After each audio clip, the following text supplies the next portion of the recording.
Okay, we're recording. Okay, so we're going to talk about grief today. Woohoo!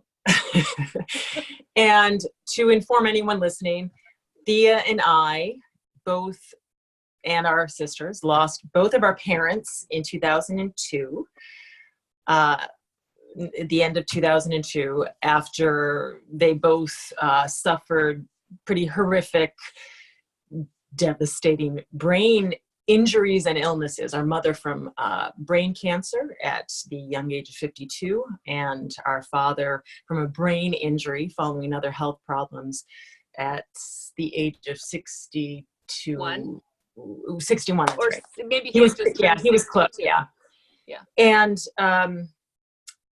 so, yeah, so that was pretty intense, as anyone can imagine. It was not just the loss, but also the years leading to the loss and how excruciating that was to and the witness. 11 days apart, and the compact of loss.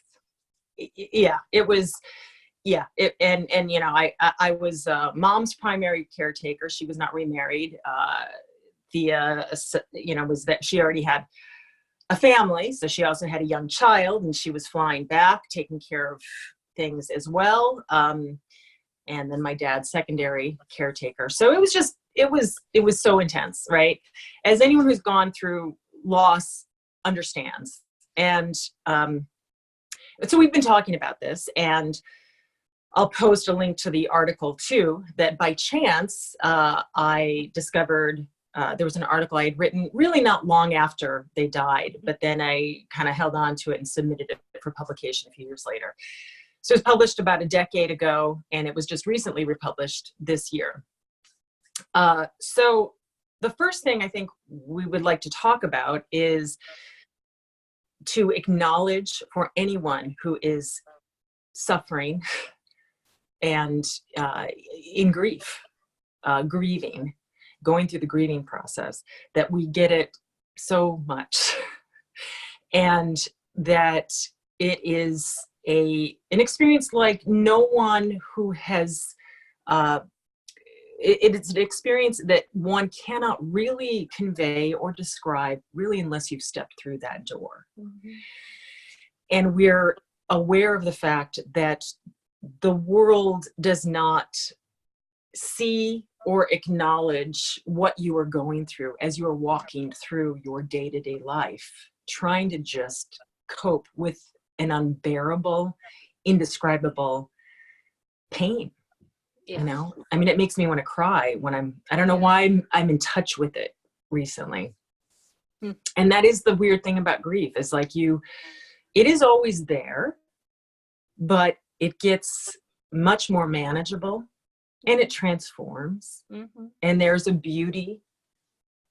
There's as much beauty to the pain as there is the pain, I think, over time,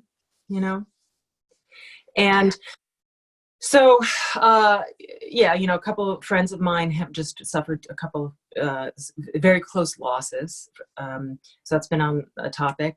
We were just talking about Ricky Gervais's Afterlife. It's a new Netflix series, and it's remarkable. It's extraordinary. His comprehension, his understanding of grief, and his ability to portray it. It's been it's very good. Yeah. Highly recommend. So I think what we want to talk about a little bit right now is, and let's look at our time. As we have been talking about, even in last week's conversation, which we entitled Responding to Change, and many other of our conversations have been kind of in keeping with this theme, mm-hmm. of our responses to what life presents, mm-hmm. right? And how impactful it is, how our response to what comes obviously significantly influences our life's experience. Right. And others, and in this case with grief, Yeah. others' response to what we are going through is also impactful. Yeah.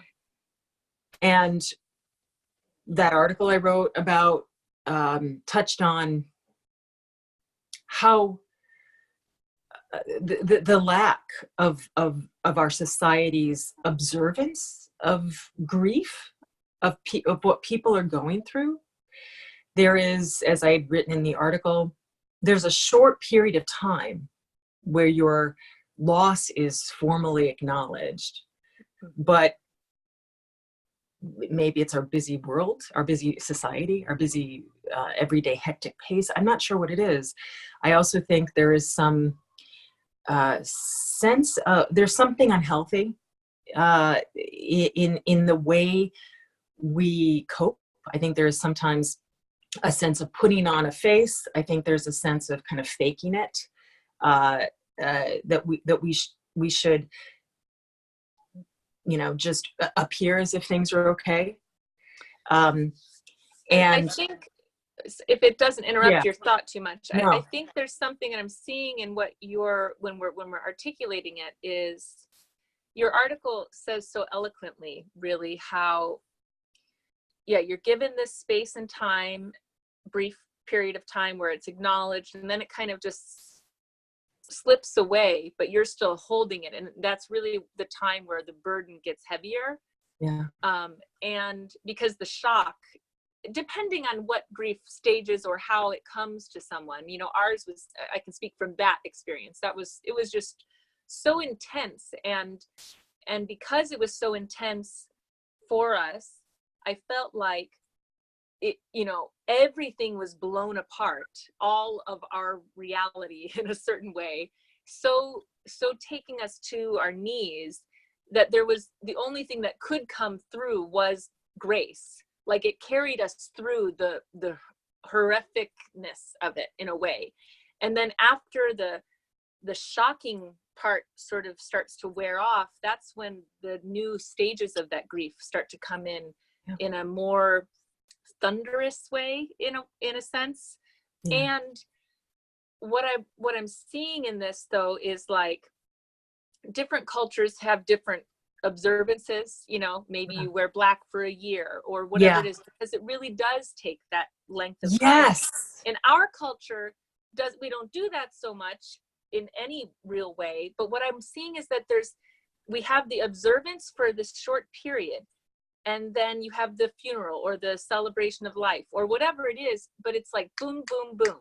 Yeah. And it's like the meaning again is getting lost, and it's the image rather than the essence of even the advice that you're given through grief counselors, to not make any big changes, which you speak to really well in the article. But it's like it gets lost. The words, the meaning, the intent, the impulse that's sound gets distorted, and then it's like you're standing in nothingness. It's I remember how I worded it, and I don't want to repeat exactly how I worded it, but basically it's that it's cautioning us, right, to not be reactive.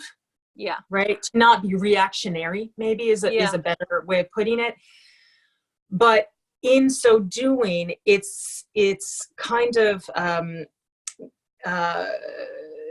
throwing the baby out with the bathwater. So yes, we should not.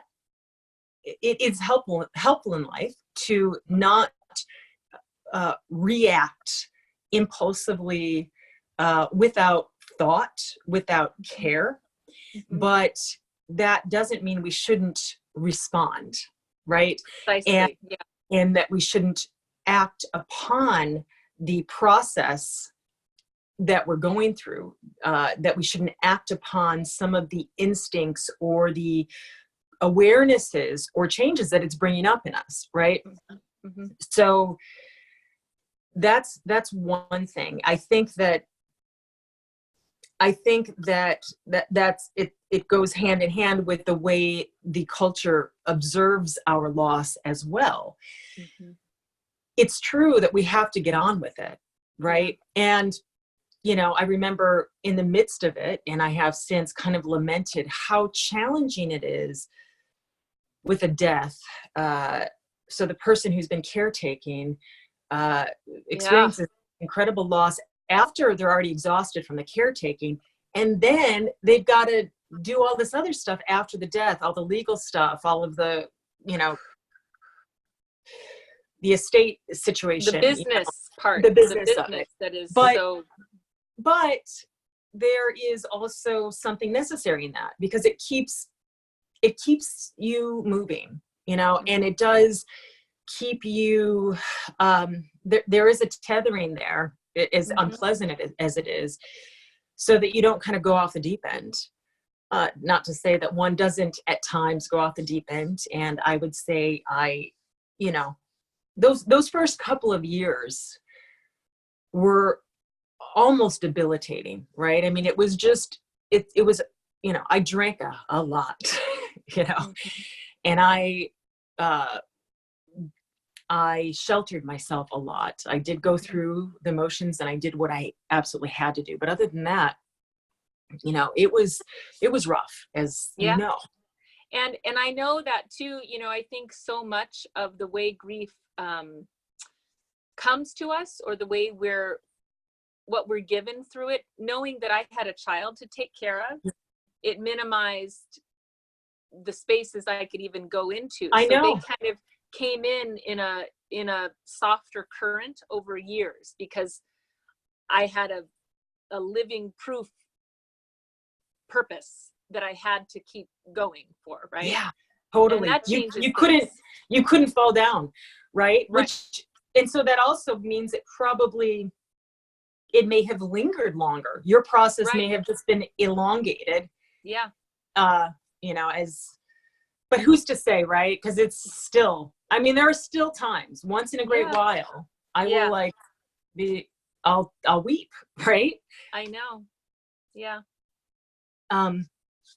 But it also, on the flip side, for anyone going through it, God, as devastating and difficult as it's been, I'm grateful to them for the gift that they gave us in that, right? Yeah.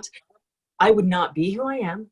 I would not be the mother I am. I would not be. There's so much that it deepened in our experience, right? To have gone through that. So, yes, there's some good stuff that comes from it, with all of life's, it's cliche again, but the deeper the suffering, the deeper the experience, the deeper the wisdom, I think. Right. And that goes like a little bit, we spoke just for a moment beforehand, is like, as we love more, as we grieve more and feel the depths and breadths and all the angles and spaces of feeling. These are the things that make us really human.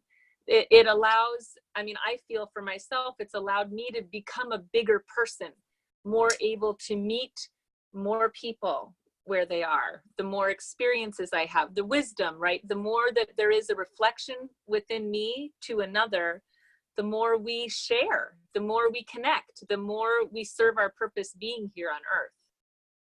Gosh. And it reminds me of a comment a friend made on my Facebook page when I had just posted that, this article got republished. And she lost her mom. And she said, it makes one aware.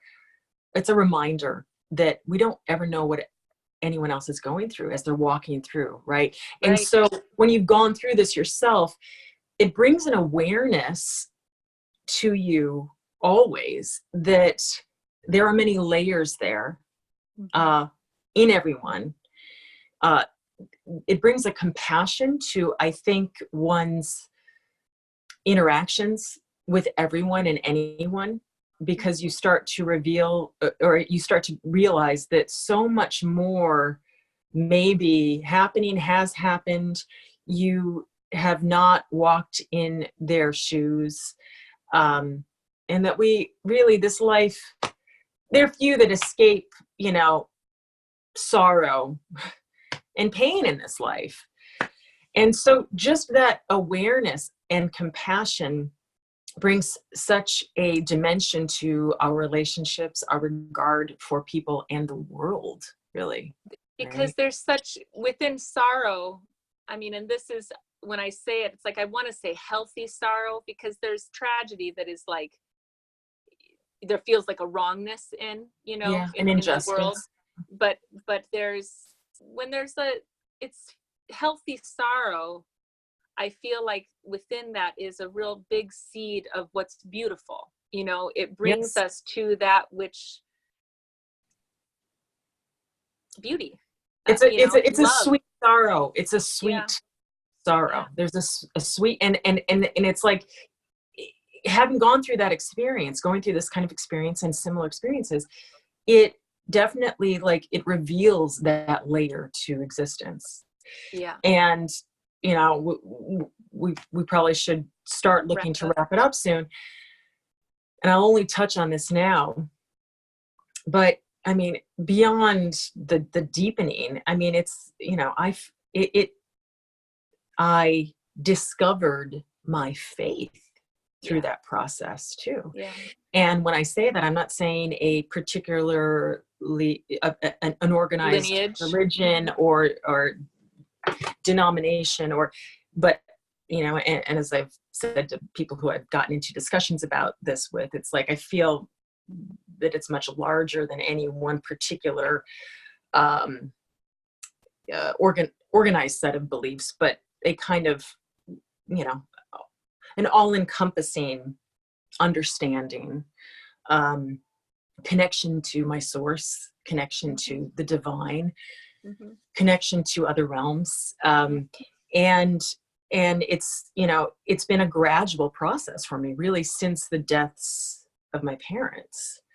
And it's been an organic, beautiful thing too, and one that feels very experiential. I remember a friend of mine who has been German friend of mine who lives here in California, where it's really people don't talk a lot about God and faith in here in the Bay Area. We're in the Bay Area. There's almost a disdain for that, right? And he had remarked that it has really struck him how I don't have this from having been raised in it, because we were raised kind of half-assed Catholic. But I would say my experience was there was a sense of intelligence and divinity, the acknowledgement of God in our life, even though it wasn't through any direct channel or picture, but that picture that there's meaning and purpose and God, love. And an understanding of there being more than connection than we are seeing here, right? More than is visible. I agree. And but that he was remarking that that it came to me through experience in this way, as opposed to where it's come through for him, and through practice. But anyway, I won't get off on a tangent, but there's something so beautifully rich in the experience. Go ahead. Well, I want to say I don't think it's quite a tangent, but I think it will be a thread to come back to that we explore a little bit more, because I want to reiterate again, in our dialogues that we're sharing together here, these are our reflections from our experiences and our understanding of those experiences and the way we then choose to engage with our life and the world and the people in our lives. And it's not so much about, is someone testing, has this been proven? This is through our own experience, which I think what I want to wrap it into a little bit is having our parents move on at our young age, which felt very young at the time. I think removed, I think I said this, I remember feeling it when it was going on, just that when they were gone, there was no longer any image of a guidance or, you know, mother, father between myself and God, or, you know, so my relationship to whatever I call God, source, whatever, Right. became even more clear and Yeah. tangible for me, because there was nothing in between it. I didn't Right. have anything separating it. And I think what that has brought to me through my own journey and you is what I perceive is a gift, and for me to do something with. So it's like it's allowed me to develop that capacity more and more and more to listen to myself, to listen to what I intuit or instinctively respond to. Yes. You know, trusting oneself, because knowing oneself is more than just me. Yes, absolutely. Too, right? Like that there's wisdom that moves through and shows itself to me through my experiences. Yeah. So well articulated. No, thanks for making that distinction. Thanks for making that distinction. Yeah. Once again, it's, you know, and experience you know, I made this comment recently, but there's some knowledge, there is information that sometimes cannot be transferred through language or book teaching, but only through experience, right? It's when the veil drops, you know, or when we walk through a door. So anyway, it's an exclusive club. So anyone who has experienced it, welcome to it, and promise it gets better. And there's so much richness to the experience that one can be and does become quite grateful for. So we'll probably touch on this more next time. I think we should. And there's one more thing now I have to say, that as you say that there's more richness, I feel a little bit like it is that experience, because at first through it, things become more dull. Yep. Right. Yep. And it's kind of like you're going into a cocoon a bit, and things, the veils wrap around you. And then when you pull yourself back through that, the world is more vibrant again. Yep. Absolutely. It changes, but you do go through a darkness. You do. And so you do not expect all of a sudden, oh, you know, it's, it is, there is a deadening and a darkness to it at first, but you have to go through that to come out to a brighter light. Yeah. Well, thank you so much. And I look forward to us talking more about it, because there's so many other spaces within it for us to, you know, think about as a culture of how to alter and change and support or develop new ways or old ways to honor the grieving process when each individual goes through it, so it can be a transformative space that's recognized and really honored. So yes, I agree. All right, we'll think on that. Thank you. Okay. Bye. All right. Have a sec. Bye.